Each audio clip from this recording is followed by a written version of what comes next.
O soluço de 1 bilhão de almas. Disse que Martinho Lutero tinha um amigo íntimo, cujo nome era Micônio. Ao ver Lutero sentado dias a fio trabalhando no serviço do mestre, Micônio ficou penalizado e disse-lhe: Posso ajudar mais onde estou. Permanecerei aqui, orando, enquanto tu perseveras incansavelmente na luta. Micônio orou dias seguidos por Martinho. Mas enquanto perseverava em oração, começou a sentir o peso da própria culpa. Certa noite, sonhou com o Salvador, que lhe mostrou as mãos e os pés. Mostrou-lhe também a fonte na qual o purificara de todo o pecado. Segue-me, disse-lhe o Senhor, levando-o para um alto monte de onde apontou para o nascente. Micônio viu uma planície que se estendia até o longínquo horizonte. Essa vasta planície estava coberta de ovelhas, de muitos milhares de ovelhas brancas. Havia somente um homem, Martinho Lutero, que se esforçava para apacentar a todas. Então, o Salvador disse a Micônio que olhasse para o poente. Ele olhou e viu vastos campos de trigo brancos para a ceifa. O único ceifeiro que lhe dava para cegá-los estava quase exausto. Contudo, persistia na sua tarefa. Nessa altura, Micônio reconheceu o solitário ceifeiro. Seu bom amigo, Martinho Lutero. Ao despertar do sono, tomou esta resolução: Não posso ficar aqui orando enquanto Martinho se afadiga na obra do Senhor. As ovelhas devem ser pastoreadas, os campos têm de ser ceifados. Eis-me aqui, Senhor. Envia-me a mim. Foi assim que Micônio saiu para compartilhar o labor de seu fiel amigo. Jesus nos chama para trabalhar e orar. É de joelhos que a Igreja de Cristo avança. Foi Lionel Fletcher quem escreveu. Todos os grandes ganhadores de almas, através dos séculos, foram homens e mulheres incansáveis na oração.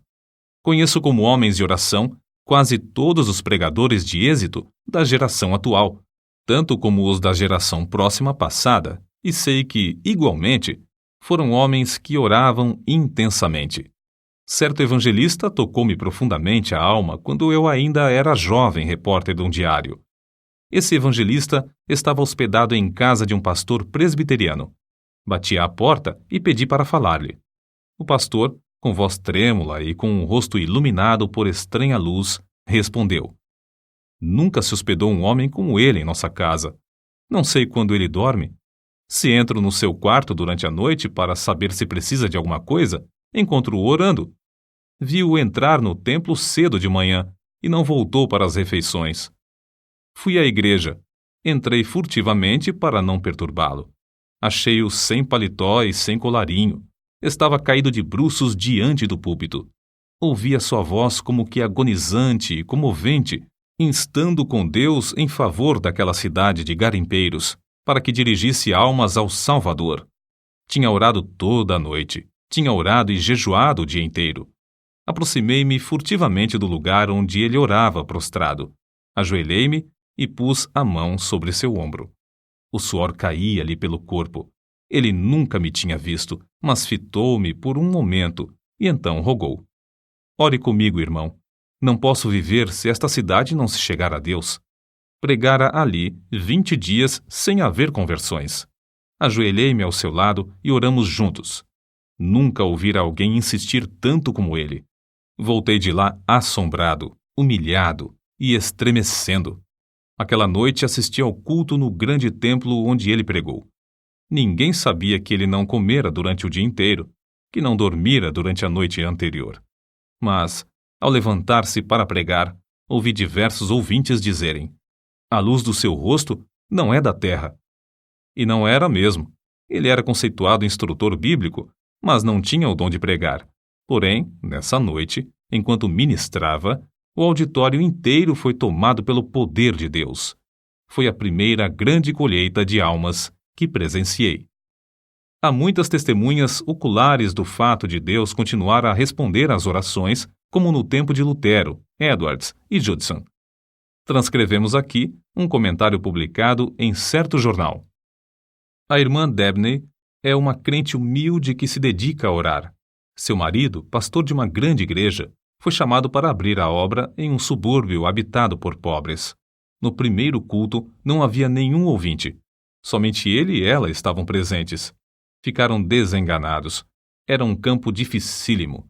O povo não era somente pobre, mas depravado também. A irmã Dabney viu que não havia esperança a não ser clamar ao Senhor e resolveu dedicar-se persistentemente à oração.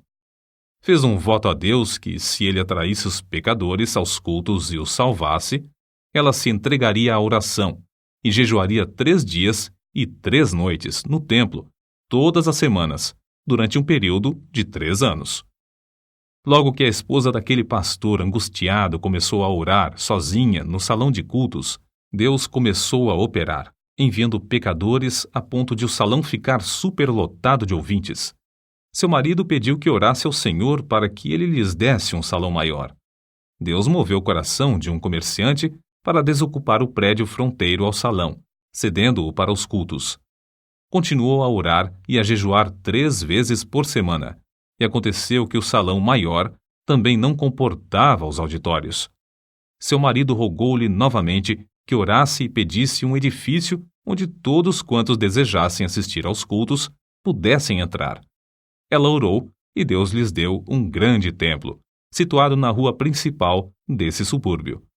No novo templo, também a assistência aumentou a ponto de muitos dos ouvintes serem obrigados a acompanhar as pregações de pé, na rua. Muitos foram libertos do pecado e batizados. Quando os crentes sentem dores em oração, é que renascem almas. Os que semeiam em lágrimas cegarão com alegria.